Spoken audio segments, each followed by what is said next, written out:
Hey, folks! Welcome to Phantoms and Monsters Radio.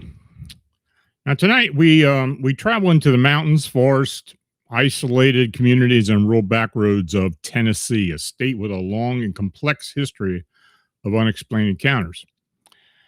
And from the Appalachian highlands in the east to the isolated woodlands of Middle Tennessee, witnesses have reported enormous upright creatures, mysterious winged humanoids, glowing eyes, phantom screams, cloaked entities, and beings that seem capable of moving between our physical world and another reality. Now, some of these encounters resemble familiar cryptid reports. Others contain elements of missing time, dimensional displacement, supernatural forewarning, and psychological trauma. Now, several of the witnesses described this distinct feeling that they were being watched before anything even appeared. Others reported that the environment became unusually quiet, oppressive, and distorted. And in some cases, the entity seems curious. In others, it appears threatening or completely indifferent to the human beings observing it. What are these witnesses encountering? Are these undiscovered animals, interdimensional beings, supernatural manifestations, or physical creatures capable of abilities we just don't yet understand? So tonight, we examine 8 extraordinary reports from across Tennessee. This is Unexplained Tennessee. Now, our first report comes from Perry County near the community of Linden in Middle Tennessee. The witness was a widow who had moved to the area with her children approximately 1 year before the encounter. Now, her intention was to live quietly and independently on an off-grid homestead. Now, soon after arriving, however, the family began experiencing strange activity around the property. The witness stated, "I moved to Linden, Tennessee in Perry County about a year ago with my children. I'm a widow who was simply trying to live off-grid on a homestead. We would hear howls, knocks, and other strange sounds, but we didn't think much of them at first. The local people refused to come to our little homestead. Eventually, we found someone willing to deliver hay, but he would only come during the daylight hours. Now, occasionally, we would see a white blur or have a heavy rock land near us, but nothing serious ever happened. A new neighbor eventually moved in onto the property about 20 acres away from us. Horrendous things began happening there. They found dead animals and discovered damage to their property. They came to us and asked us to investigate. I looked around their property, but I couldn't explain what was terrorizing them. However, they drank and smoked heavily, so I initially chalked their claims up to that. Now, my son later mentioned the strange activity to a local man he works with. The man turned, looked him directly in the eye, and said, "It's the Cherokee Devil." I had to look that name up. We still tried to dismiss the idea until spring arrived. We were walking along the creek on our property and decided to separate so we could find the spring that feeds it. Now, my 22-year-old son suddenly began waving and calling out, "Hey, wait up for me." I looked at him and realized he was not facing me. I turned toward the direction he was looking and saw what appeared to be a whitish-gray Bigfoot. The creature turned and began moving toward my son. I yelled, "Hey, I'm over here. That's not me." My son immediately ran toward me because I had the gun, and I am mama. So the creature looked directly at him and simply stared. I told it, "Leave us alone, and we'll leave you alone. I have no issues with you. I only have issues with people." It didn't attack us. I do not want people coming here and trying to hurt it because it has never touched any of my animals. If one of our animals dies because of the weather or another natural cause, we carry the carcass to an area where we believe the creature sleeps. Now, I'm curious whether you have heard of this creature and what you can tell me about it. Now, the witness later provided an update after receiving information concerning Tsul'kalu', a powerful figure in Cherokee tradition, sometimes described as a giant associated with the mountains, hunting, and remote wilderness. She told me, "It is crazy. I read the link and information you forwarded to me. I have spoken with local Cherokee people here, and they seem surprised that it has left me alone." Now, the gravel haulers have what they call a churn pit here. Apparently, this devil has destroyed some of their equipment and damaged dump trucks so badly that several had to be replaced.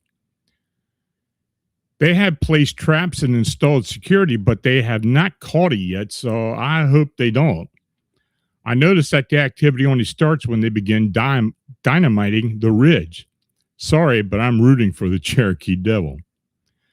Now, this report presents several characteristics frequently associated with Bigfoot and other large unidentified forest beings.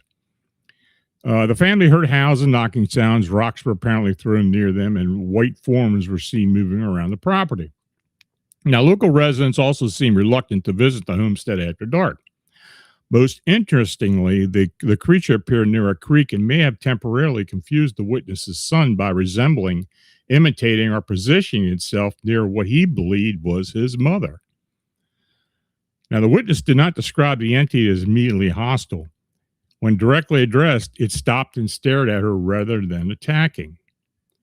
Activity reportedly intensified when the nearby ridge was disturbed by dynamiting and industrial work.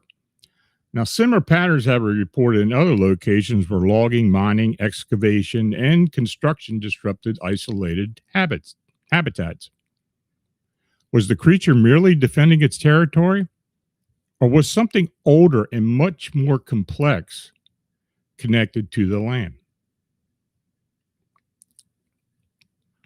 Now, the next report takes us to Roan Mountain in eastern Tennessee. This is an area where I'm familiar on the North Carolina side because my family is from there. The witness, identified as R, had grown up near Mobile, Alabama. Now, until his mid-20s, he had spent little time at high elevations. Sometime between mid-1980s and early 1990s, he traveled with his wife to visit his sister who had moved to Roan Mountain. Now, one evening, the witness stepped outside and experienced an encounter that had combined an enormous Bigfoot-like being with an apparent distortion in time and space. He stated, "The only person I ever told about this was my wife at the time, who is now my ex-wife. She laughed and accused me of making the whole thing up. And before I got into the encounter itself, I should give a little background. And I was born in Mobile, Alabama in 1964. Until I was in my mid-20s, I had never been on ground much higher than a couple hundred feet above sea level. Now, sometime between the mid-1980s and early 1990s, my sister got married and moved to Roan Mountain in eastern Tennessee. My wife and I went up there to visit her for a week. Now, for the first few days, we drove around, saw the sights, and enjoyed the mountains. Then we spent one day there hanging out around the house. That evening, we had a few cold drinks and fired up the grill. Later that night, around 9 p.m., I stepped out onto the back porch to get another beer. That was when I noticed about a half a dozen deer standing in the field behind the house, roughly 100 yards away. One of them had a nice rack, but I could not make out how many points it had. I slipped off the porch and eased over to the corner of the fence, which put me about 60 to 70 yards from the deer. I stood there against the fence watching them. The big buck looked like a 10-point at minimum, probably a 200 class deer. But then I noticed the moon. When I say I noticed it, I mean I really noticed it. It was huge. It looked closer than I'd ever seen it before. Now, I had been out in the Gulf of Mexico at night, far away from city lights, and I had seen the moon with great detail using only my naked eye. But that night on Roan Mountain, I finally understood that the word awesome meant. I understood what it meant to be awestruck. I was supposed to be watching the deer, but I couldn't take my eye off that huge, glowing, yellow-orange ball of light. It seemed almost close enough to touch. I thought I had been standing there for about 20 minutes. Later, I realized I had been there for close to an hour. Now, after a while, I began to feel a tickling sensation on the back of my neck. I shrugged my shoulders and turned my neck a couple of times, trying to shake loose whatever I thought was touching me. Just then, the deer spooked and bounded away. The noise finally broke my gaze from the moon. That was when I realized I had probably been outside long enough. I decided to go back inside.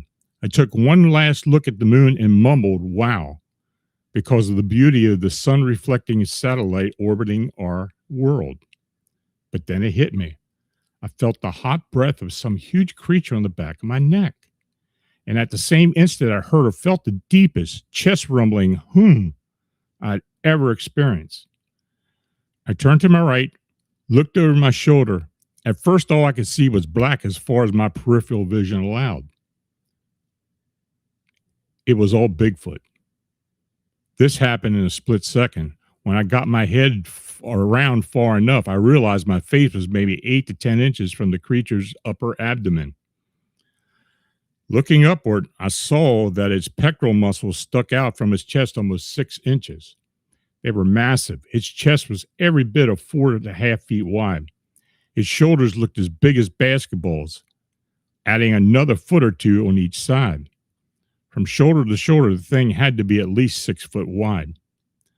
I didn't get a good look at the hands or face, but its arms were probably even more impressive than its chest and shoulder. If Hulk Hogan had 22-inch arms, this creature had 28 to 30-inch arms. Its forearms would make Popeye jealous. The arms were covered in long, dark hair, maybe 4 to 6 inches in length. If I had to estimate, this being was around 10 foot tall, weighed about 700 to 800 pounds. As for its face, from my angle, all I could make out was a squared-off, bearded chin. I could not see its nose, ears, eyes, brow ridge, or head shape. I cannot say whether it looked more like a man or an ape. Its arms seemed more ape-like, but its chest was more human-like, only hairier than most men. This is where the story becomes even stranger. As I said, it all happened in a split second, and as I spun around and looked up, the creature rose from a bent-over position to stand upright. At the same time, it took a step back and to its right. As it pulled its left leg over its right, it looked as though it were slipping through a slit in a green screen. I don't know if it was a portal, an interdimensional doorway, or something else entirely. All I know is that this huge thing vanished within a split second. Now, there was no foul smell associated with it. There was a slight musty odor, but it reminded me of the smell of a that a horse gives off. You could smell it, but you wouldn't call it a stench. I will say this. I hear a lot of people say these beings are evil, demonic, or something similar, and maybe they are. I can only speak from my experience. I got the impression that this creature was intelligent and that it somehow appreciated my interest in the moon. The it gave made me feel the same way I felt when I had done something good and made my grandfather proud. He would give me the same approving. Of course, my grandfather never had the same volume or power behind it like this thing did. Now, the physical description of this account is remarkable. The witness estimated that the entity stood approximately 10 feet tall, with the chest several feet wide or extraordinarily muscular arms. Yet the most unusual elements were not physical. The witness believed that approximately 20 minutes had passed while he watched the moon. Now, he later discovered that he had been outside for nearly an hour. Now, whether this represented distraction, altered perception, or actual missing time remains unknown. The creature's approach closely enough to breathe on the witness's neck, but it did not attack him. It appeared to vocalize in a way that the witness interpreted as approving or reassuring. Then, instead of running into the forest, a massive being seemed to step sideways and disappear through a narrow opening in reality. This raises a question that continues to appear in Bigfoot research. Are some of these beings purely biological animals, or are they certain encounters connected to portals, dimensional shifts, cloaking abilities, and changes in human perception? Now, our third case involves a witness who reported 2 encounters with what appeared to be the same enormous canine humanoid. Now, the first sighting occurred while the witness was in 7th grade. The second took place several years later during the summer before the witness's senior year of high school. The witness stated, "Now, when I was in 7th grade in eastern Tennessee, I was outside with my dog lying on the dirt mound and looking at the clouds to pass the time. It was around 5:30 p.m. when my dog started barking and pulling at the leash. We lived in the countryside, so we had the woods surrounding one half of our house.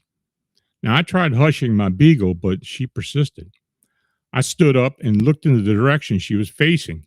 I said, 'Look, there isn't anything there.'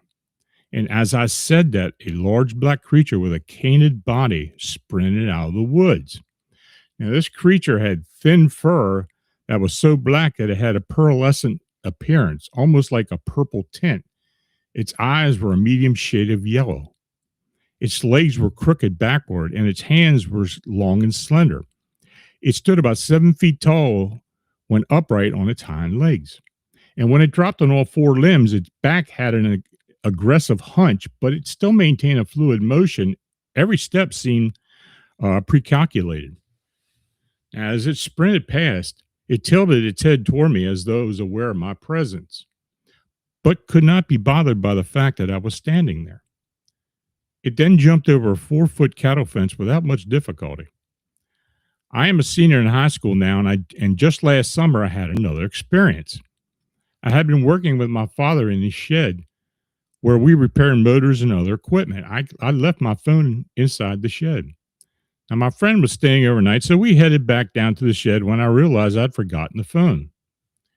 It was approximately 10 p.m., completely dark, and around the same time of the year as my previous encounter. We were standing outside the front of the shed trying to get the key into the lock when we heard rustling in the brush near the woods. It was very faint and sounded almost like a breeze moving through the leaves. My friend and I both heard it, so we turned our flashlights toward the brush. There, in the light vegetation, stood a pitch-black shape. The yellow eyes destroy my mind every time I remember that moment. My friend said, "You see that, right?" By that time, I was already sprinting towards the house. Seeing the creature and knowing that it had been silently watching us tore my mind apart. It was so quiet. I I had a mental breakdown as soon as I entered the house. I have never experienced such an intense reaction to anything. Now, from that point forward, every time I entered the woods, I felt as though something was watching me. I know that sounds crazy, and I understand that. I struggle with telling anyone, and this is the first time I've ever reached out in search of similar experiences.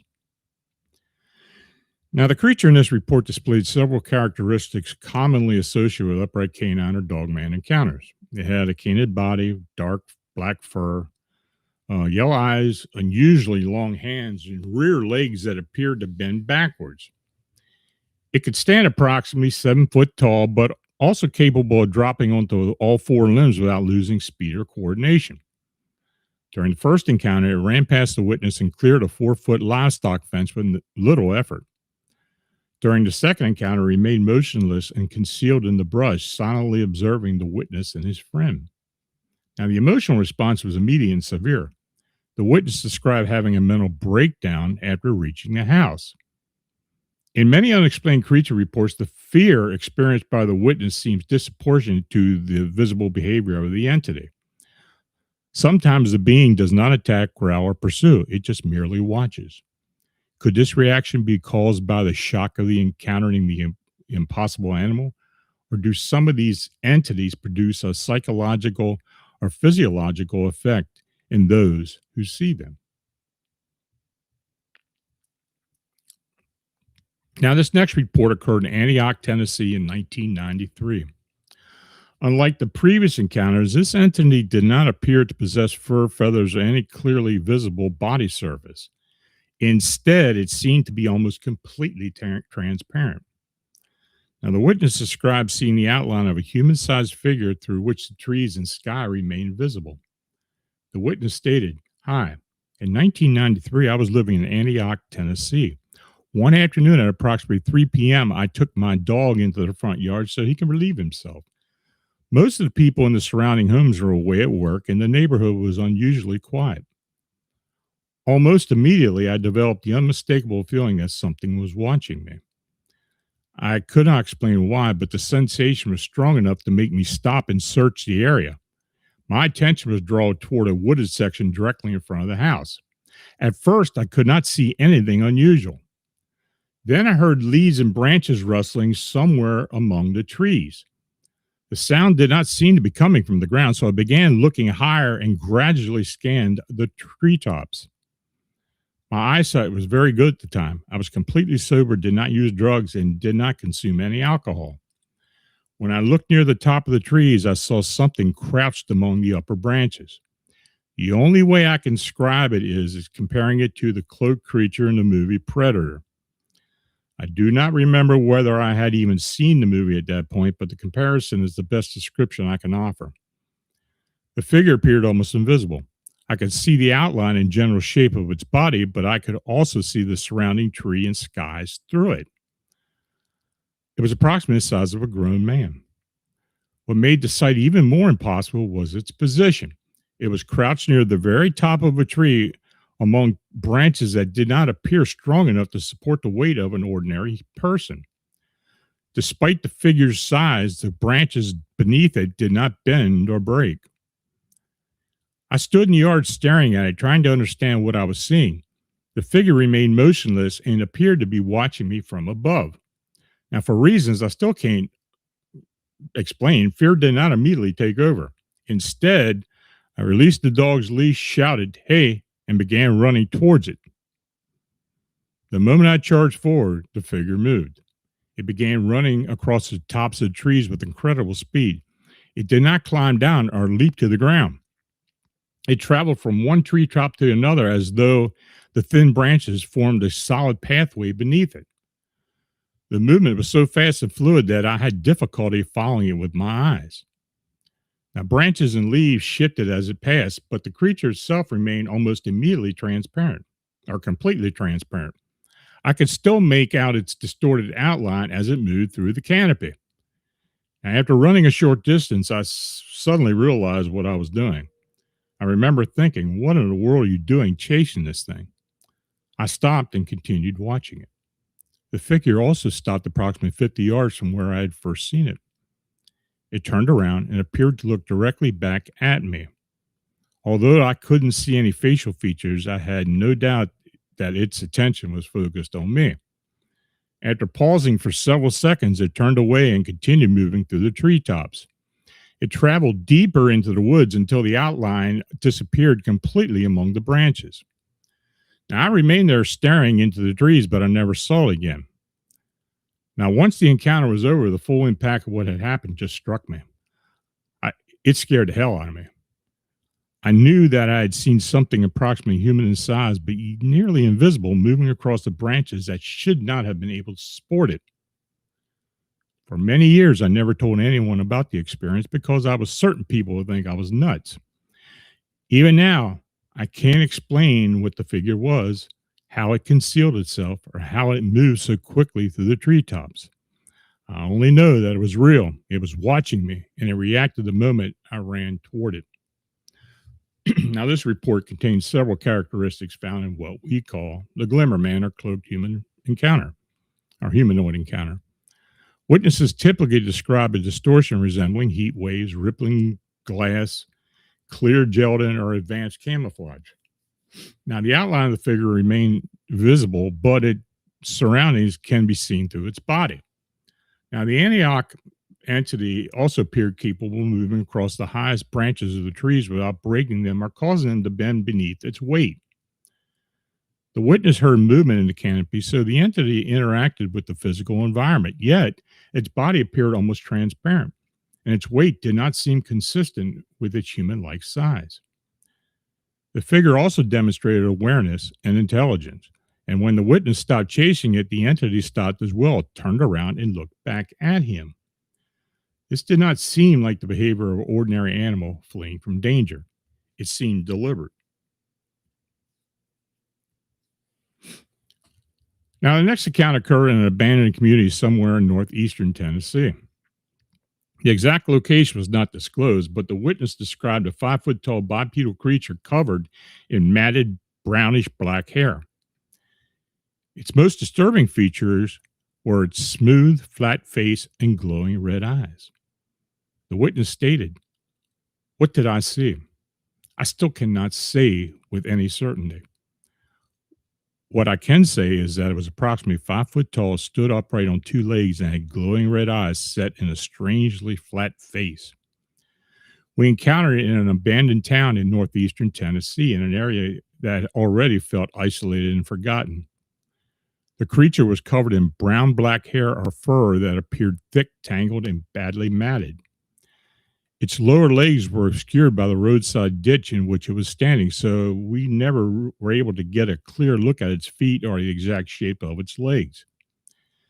Its upper limbs, however, moved in a distinctly human-like manner. It seemed to be using them as though hands were attached rather than paws or claws.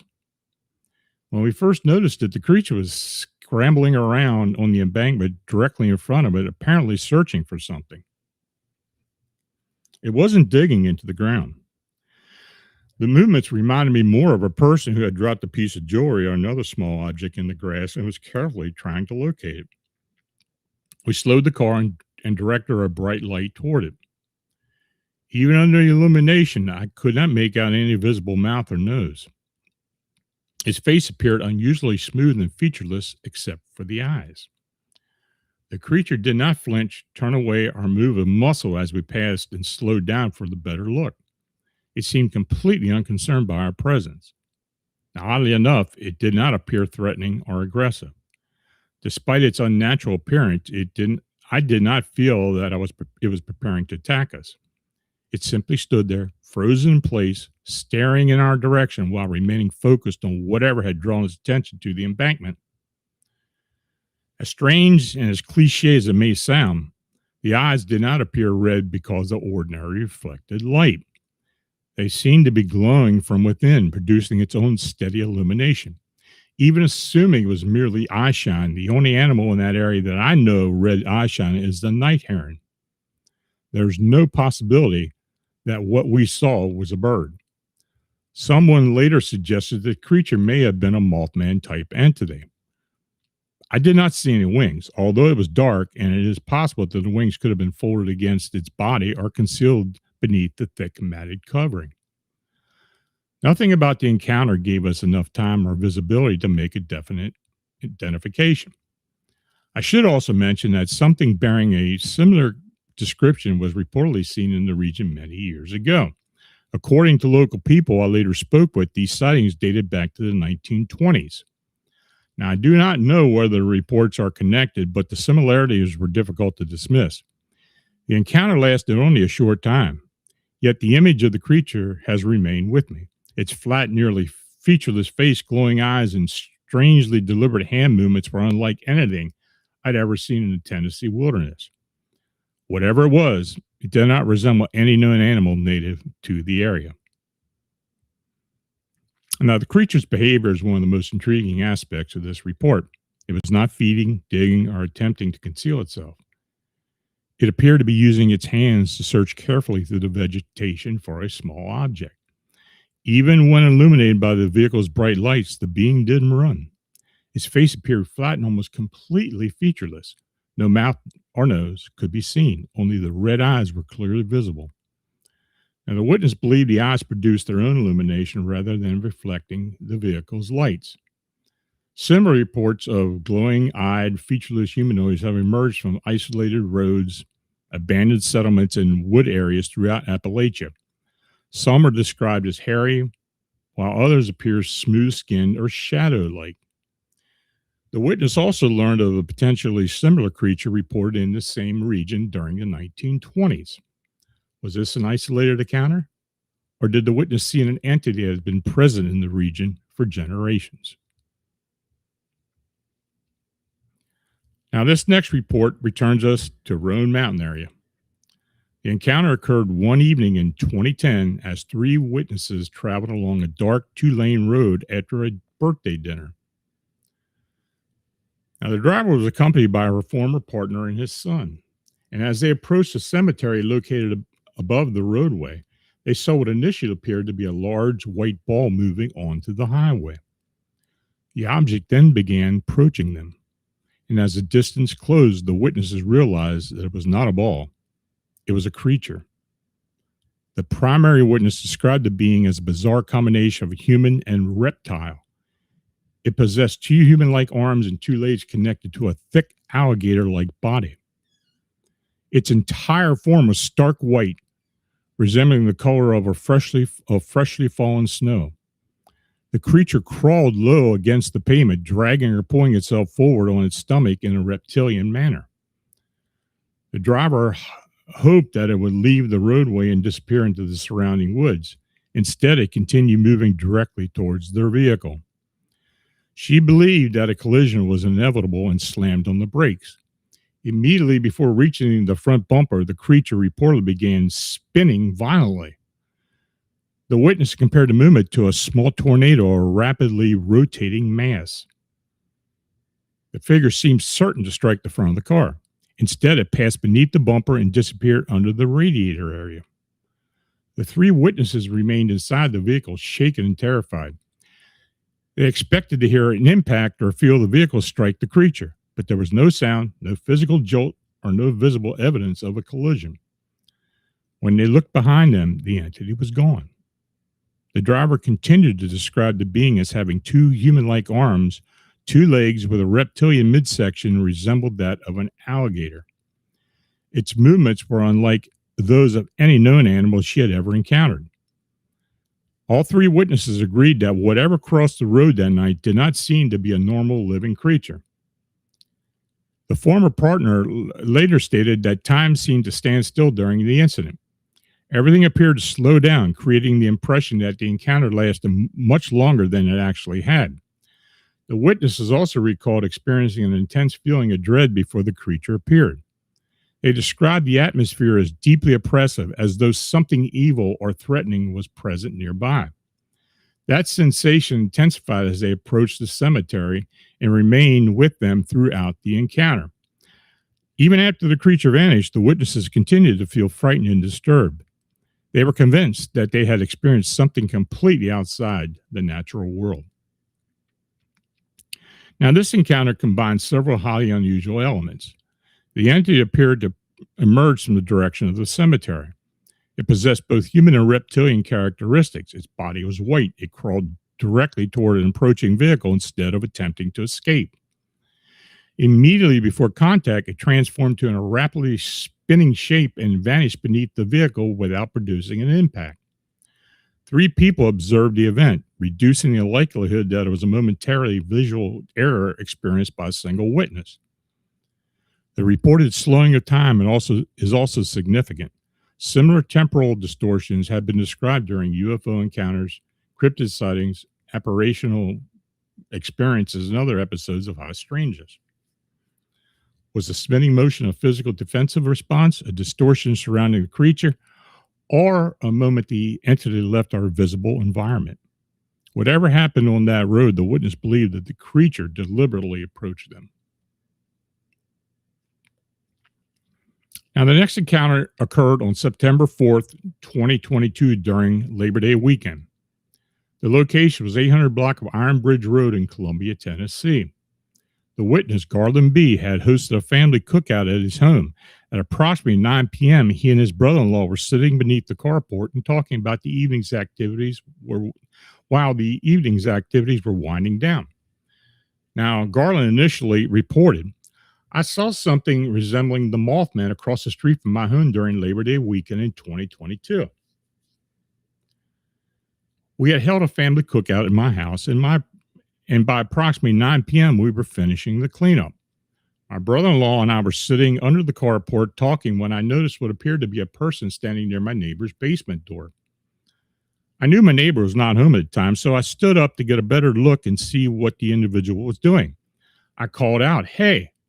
At that moment, a pair of wings unfolded from the figure's body. The creature then glided upward and landed on the roof of the house.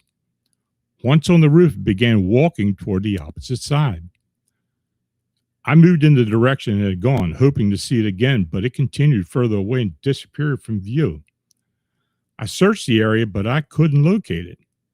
I had not seen anything similar since that night. I later learned that a Mothman-like creature had reportedly been sighted near State Route 840, approximately 25 miles north of my home. Now, I initially contacted Garland by email. He later telephoned me and provided additional details about the encounter. He explained that he noticed movement near his neighbor's basement entrance. Then he looked more closely and saw a dark human-like figure standing beside the basement door. Since Garland knew that the neighbor was away from the property, he stood and shouted, 'Hey!' The figure immediately unfurled a pair of massive feathered wings. It then slowly descended from the basement entrance and landed on the roof, ascended from the basement entrance and landed on the roof of the neighbor's house. And as Garland watched, he observed that the entity appeared to be covered entirely in dark feathers. The feathering extended from the top of his head down to the length of its body and over its legs. Now, he did not describe exposed skin, recognizable clothing, or any other clearly identifiable human facial features. Now, the winged humanoid remained standing on the roof for a short time before beginning to move across it. Now, Garland could hear distinct rustling and shuffling sounds as the creature walked over the roofing material. It eventually crossed towards the opposite side of the house and disappeared from view. Garland approached the neighboring property and moved in the direction the entity had traveled. Despite searching the area, he was unable to locate it again. He did not hear the sound of wings, see the figure fly away, or observe it descending from the roof. Now, during our telephone conversation, Garland became emotional while discussing the events that followed the sighting. Within approximately 1 year of the encounter, his mother, his aunt, and his neighbor, whose house the creature had stood beside, all passed away. Garland wondered whether the winged humanoid's appearance was somehow foreshadowed those deaths. He expressed a strong desire to understand what he had witnessed and why the entity had appeared near his home that particular night. Now, after watching the winged humanoid segment featured on Netflix Unsolved Mysteries, Garland felt compelled to contact the program and report his experience. The similarities between the entity he observed and the other reported Mothman-like beings convinced him that his sighting could be connected to the broader winged humanoid phenomenon. Now, I'm not convinced that Mothman and any other winged humanoid necessarily serve as harbingers of death, tragedy, or impending misfortune. Many winged humanoid sightings occur without any known tragedy following the event. However, Garland clearly believes that the entity's appearance may have been a portent connected to the deaths that occurred during the following year. The physical details are also noteworthy. The being appeared human-like while standing near the basement door. Only after Garland confronted it did the wings become visible. Now, the entity did not flap violently or launch itself into like a large bird. It reportedly unfolded its wings, slowly ascended, and landed on the roof. Once there, it walked across the house heavily enough to produce audible rustling and scuffling sounds. Was Garland observing the manifestation of a Mothman, or was this another form of feathered winged humanoid? Now, our final report takes us to an old farmhouse outside Jonesborough, Tennessee. The account was passed down through the family of a World War II veteran. It involved one of the veteran's former Navy shipmates, a man described as courageous and unafraid of physical danger. The witness had served aboard a Navy destroyer during the war and later returned to Tennessee. He eventually purchased a farmhouse surrounded by open land with a dense forest located directly behind the residence. Now, from the time the family moved into the house, unusual activity began occurring around the property. They heard unexplained knocking at the door late at night. When someone checked outside, no visitor was present. There were also strange noises and other unsettling incidents, although the family initially dismissed them as normal sounds of an aging rural home or animals moving across the property. One night, the man was awakened by a blood-curdling shriek coming from the forest behind the farmhouse. He described the scream as sounding like a woman being brutally attacked or murdered. It was loud, prolonged, and unlike anything he had recognized from the local wildlife. The man was not someone who frightened easily. He had survived wartime service and was accustomed to danger. He retrieved his shotgun, stepped outside, and began searching the backyard and the edge of the woods. And as he scanned the darkness near the tree line, he noticed a pair of yellowish eyes staring directly at him.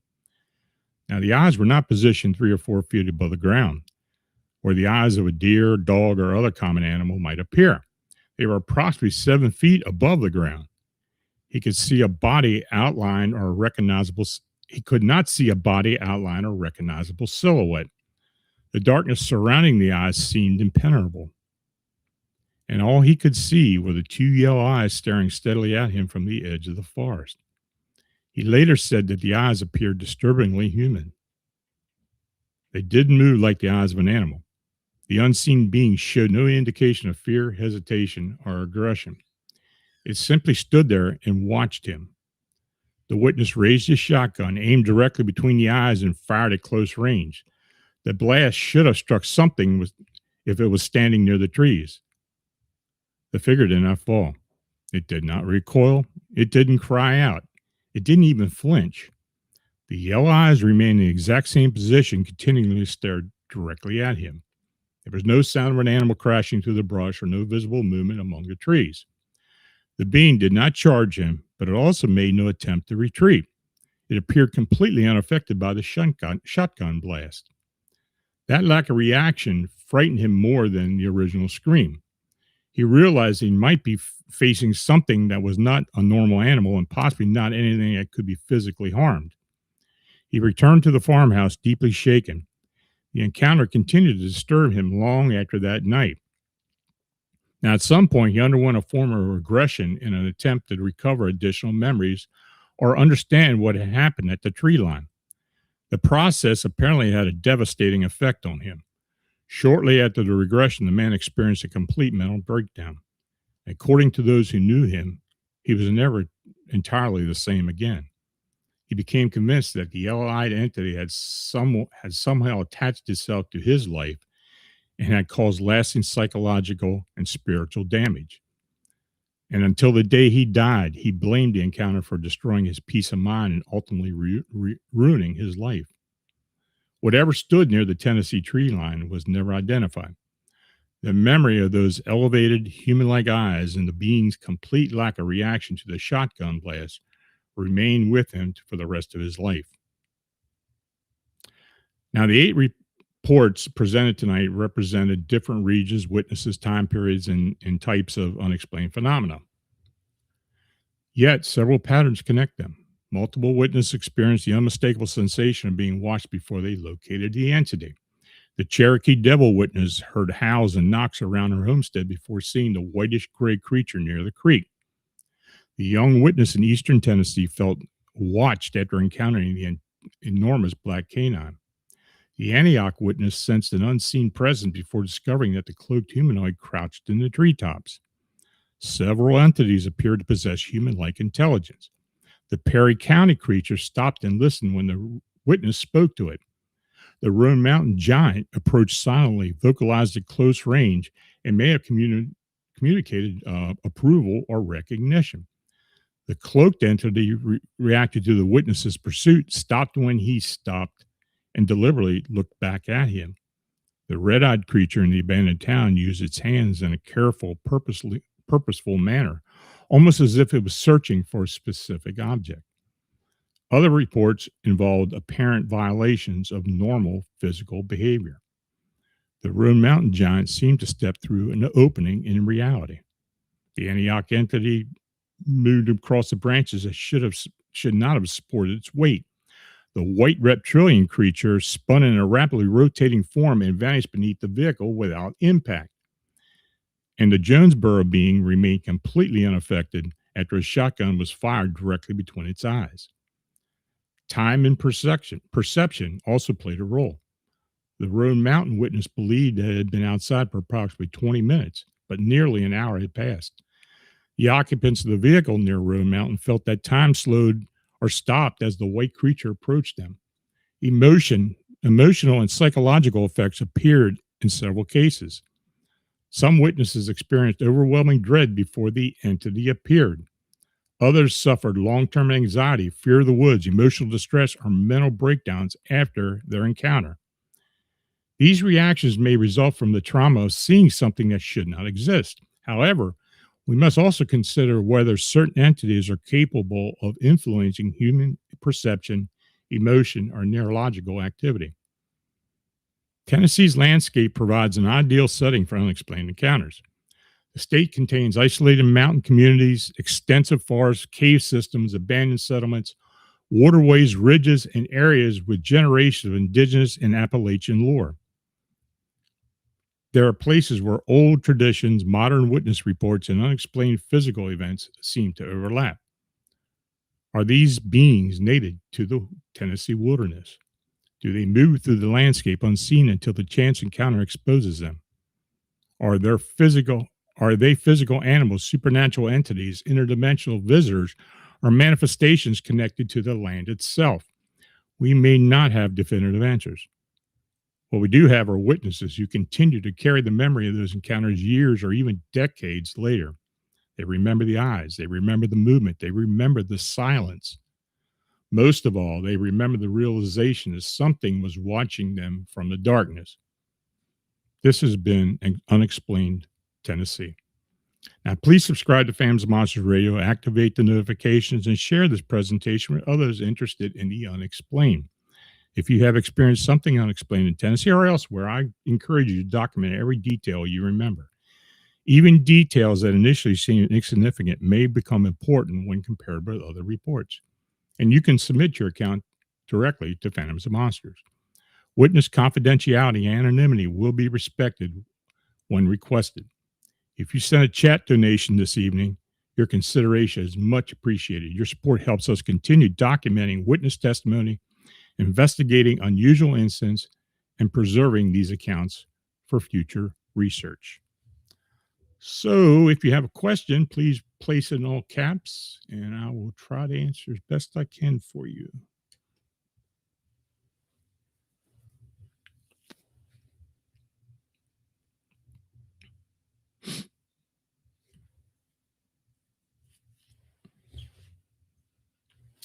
Michelle, do you think the reptilian creature was actually hurt and that's why it landed in the road the way it did, possibly looking for help? I have no idea. Honestly, I haven't heard of anything similar to that, though I have heard of another large reptilian creature on Roan Mountain years previous to that. So I don't know. I don't know what the whole deal was with this creature. I do believe they saw something, and I mean, since all three of them saw it, so it's hard to tell what it was.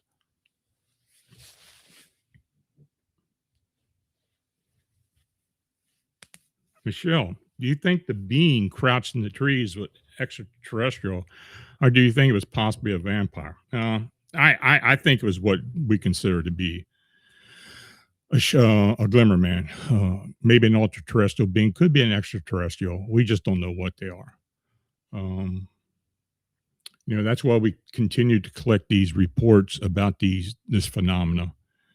Hopefully, we will get reports that will shine a little more light and maybe a little more theory as to what people are really seeing. Paranormalism Net, tell us about Through the Woods, the Cryptids of Pennsylvania.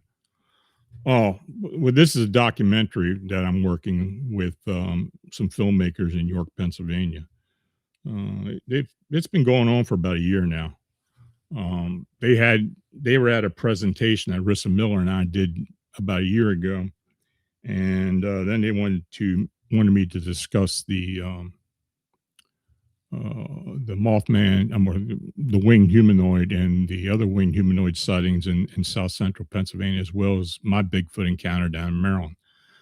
So I don't know when it's going to be coming out, but there's other researchers and investigators in this area that are part of it as well. So it should be a very interesting doc.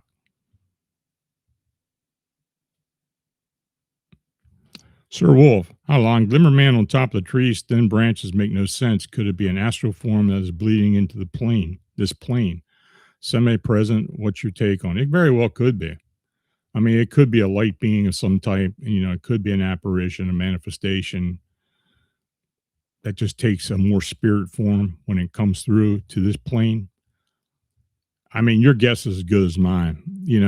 We wrote the book. We're probably going to do another one eventually. We keep collecting these accounts, and we'll just have to wait and see. Dagnammit, have you heard of the Stag King of Hermitage, a large buck with a human face that lives on the property with other deer? Haven't heard of that one. If you had an account, send it to me. I appreciate it.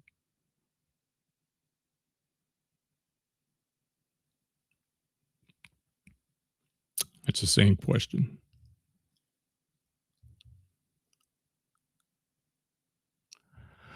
Can Squatch, have you been getting more reports since you posted a call for more winged humanoid sightings on your community tab? If so, have any been surprising, different than ones in the past?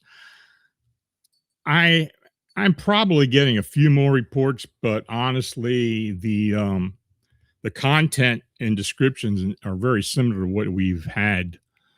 You know, after we did the Netflix presentation, we received about 130 reports directly from Unsolved Mysteries. Well, I did receive them, and I started looking into them. And then I gave Tobias some to look at. We got a lot of worldwide reports. About 30 came from the Chicagoland area. This phenomena is a worldwide phenomena. I mean, and many times the reports and the descriptions are very similar.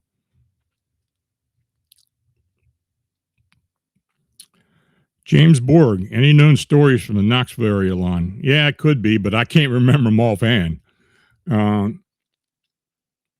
I can't think offhand what the only thing I have ever gotten from Knoxville, which you may be interested, you and Ray, are some UFO sightings have had for several years around there.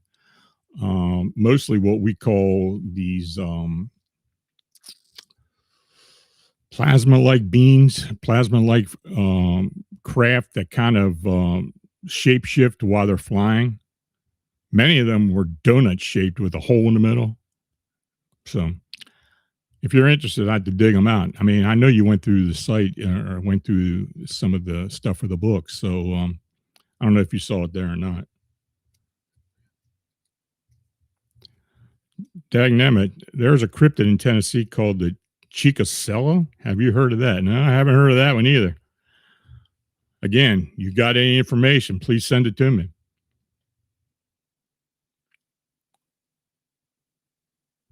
Michelle, do you think that the being that went through the portal with the green glow after observing the man watching the moon was a hybrid, half human? I don't know.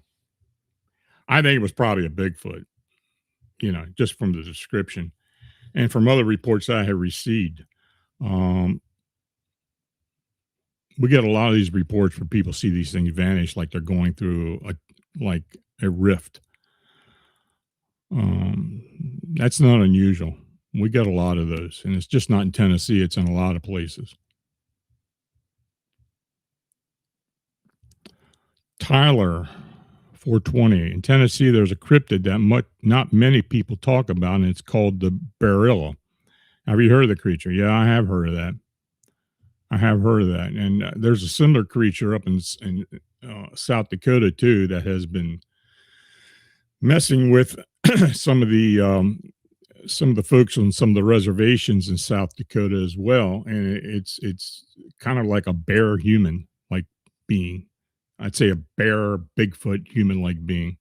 I don't know if that's what you're talking about, but I do specifically remember sightings of those. Jose Sanchez, could their strange non-reaction behavior be staring back at people, be that or genuinely confused or even amused by people's behavior? I've heard a lot of that.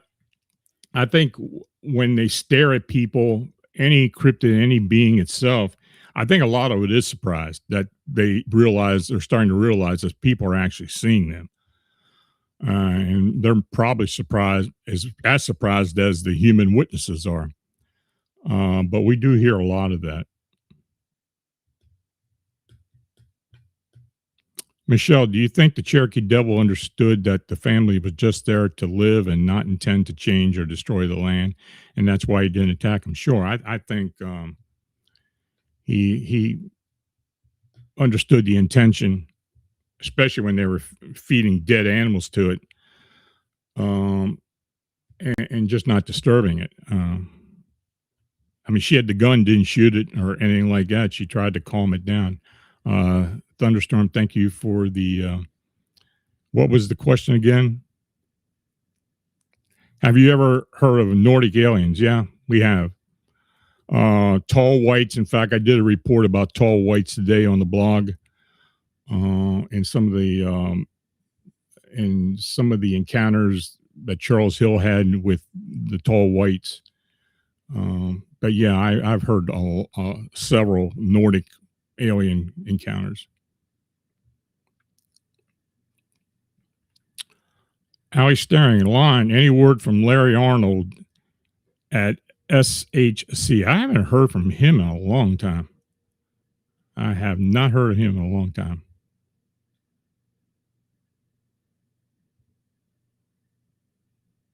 Cans Quatch, any cryptid reports tied to caves in Tennessee? Yeah, there are. Most of the reports I get from caves in the southwest part of the country involve reptilian-like beings or something very similar to what extraterrestrials have been described as well as feral people. I mean, are also pale humanoids. Paul in New York City. Lon, are you still working with Shorter to Cook? I haven't heard from Delise in about a year and a half. She is a filmmaker. She has done a lot of work over the years with Alan Jackson, and she was part of the Lord of the Rings trilogy too. She did a lot of work on that. I don't know if she's working on a project now, but this isn't unusual for her. I mean, she can go missing for a year or two at a time. But I haven't heard. I've tried to contact her and as before, but she usually shows up eventually.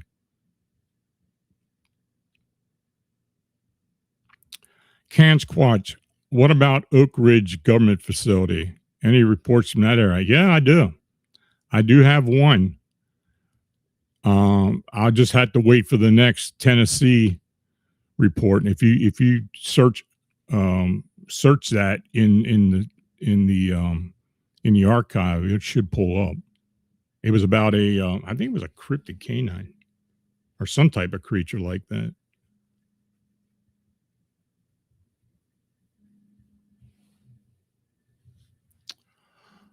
Okay, folks. Well, I want to thank you for coming in here tonight. Much appreciated. I want to again thank everyone for joining me this evening. I'm grateful for your continued interest and support of the channel. So until next time, please remain observant, trust your instincts, and remember that the world around us may be far stranger than what we've been led to believe. So have a nice evening. Have a great weekend. See you next Friday. Good night.